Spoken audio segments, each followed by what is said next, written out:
Amazon real name Kadabra. Kadabra का नाम अब्राकड़बरा से लिया गया था। जेफ बेजोस के लॉयर ने बताया कि इस नाम से पता नहीं चल रहा कि ये शॉपिंग साइट है।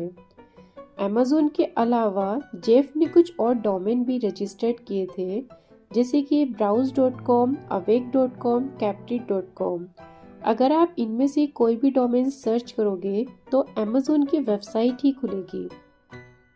वैसे तो हम 10, 20, 50, 100 की करेंसी नोट्स डेली देखते हैं, लेकिन क्या कभी आपने ये सोचा है कि उस पर जो गांधी जी का फोटो लगा है वो कहाँ से आया?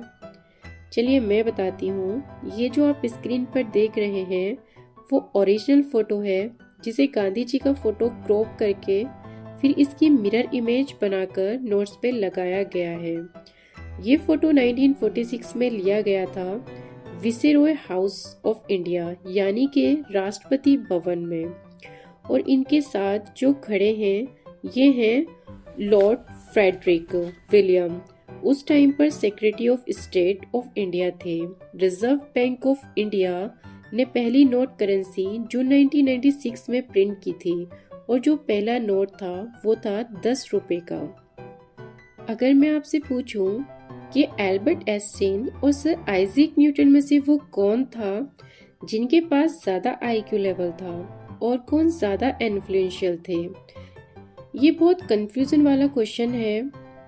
चलिए मैं आपको बताती हूँ। यूनिवर्सिटी ऑफ लंदन के हिसाब से सर आइजैक न्यूटन ज्यादा इन्फ्लुएंशियल हैं और इनका आईक्यू लेवल भी 190 था, जबकि एल्बर्ट आइंस्टाइन का आईक्यू लेवल 160 था।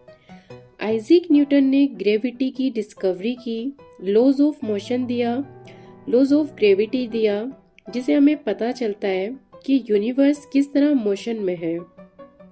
वहीं एल्बर्ट आइंस्टाइन ने वर्ल्ड्स फेमस इक्वेशन दी E=mc², और थ्योरी ऑफ रिलेटिविटी भी थी, जो कि मॉडर्न फिजिक्स में बहुत ज्यादा यूज होती है, और जिसे हम मास और एनर्जी का क्या डिफरेंस है, उन दोनों के बीच क्या रिलेशन है, ये पता कर पाते हैं।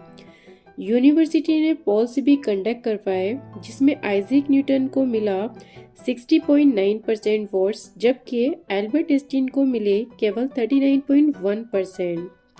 गाइस, ये सब यूनिवर्सिटी के अकॉर्डिंग फैक्ट्स हैं, लेकिन एक फैक्ट ये भी है कि ये दोनों हमारे लिए एक समान हैं और हमारे लिए इनमें कोई भी बड़ा या छोटा नहीं है। चींटियों को कभी अंडर एस्टिमेट मत करना, क्योंकि अगर आप एक चींटी को माइक्रोस्कोप से देखोगे तो वो किसी फिल्म के विलन से कम नहीं लगती। दुनिया में फ्रॉड करने के अजीबोगरीब मामले सामने आते ही रहते हैं, जैसे कि एक शख्स ने बहुत ही चालाकी से पेरिस के एफिल टावर को ही बेच दिया। लेकिन कुछ ऐसे ही न्यूजीलैंड में भी हुआ सन 2006 में, जब ऑस्ट्रेलिया के शहर ब्रिस्बेन के एक शख्स ने पूरे न्यूजीलैंड मुल्क को मशहूर क्लासिफाइड वेबसाइट पर बेचने का एड दे दिया। इसकी कीमत 0.01 ऑस्ट्रेलियन डॉलर से शुरू हुई और $3000 तक जा पहुंची थी। अचानक से ईबे को होश आ गया और इसलिए उसने इस ऑक्शन को और इस एड को ब्लॉक कर दिया। एक होते हैं सिंगल, एक होते हैं बहुत ज्यादा सिंगल, और फिर आते हैं वो लोग जो कपल्स को देखकर बर्दाश्त नहीं कर पाते। और ऐसा ही हमारा फ्रेंड सर्कल के अंदर भी होता है, कोई ऐसा बंदा जरूर होता है। 2014 के अंदर चाइना में एक ऐसे ही शख्स ने वैलेंटाइन डे के मौके पर मशहूर सिनेमा की हर एक सीट को छोड़कर दूसरी सीट को अपने लिए सिर्फ इसलिए खरीद लिया ताकि वैलेंटाइन डे के मौके पर कोई भी कपल एक दूसरे के साथ बैठकर बैचिंग लव स्टोरी फिल्म को ना देख सके। आपको वीडियो कैसा लगा कमेंट सेक्शन में ज़रूर से बताइएगा। वीडियो को लाइक और शेयर कीजिएगा और चैनल को सब्सक्राइब कीजिएगा। Thank you for watching my video. हाल ही में नॉर्थ कोरिया के लीडर किम जोंग उन ने कोरिया के लोगों को 2025 तक कम खाने के लिए कहा, ताकि 2025 तक नॉर्थ कोरिया में आने वाली भुखमरी से निपटा जा सके।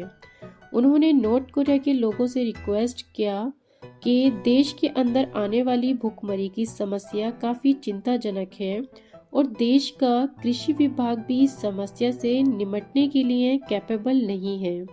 इसलिए वहाँ के लीडर किम जोंग उन ने वहाँ के लोगों से 2025 तक कम फूड कंजप्शन करने के लिए कहा।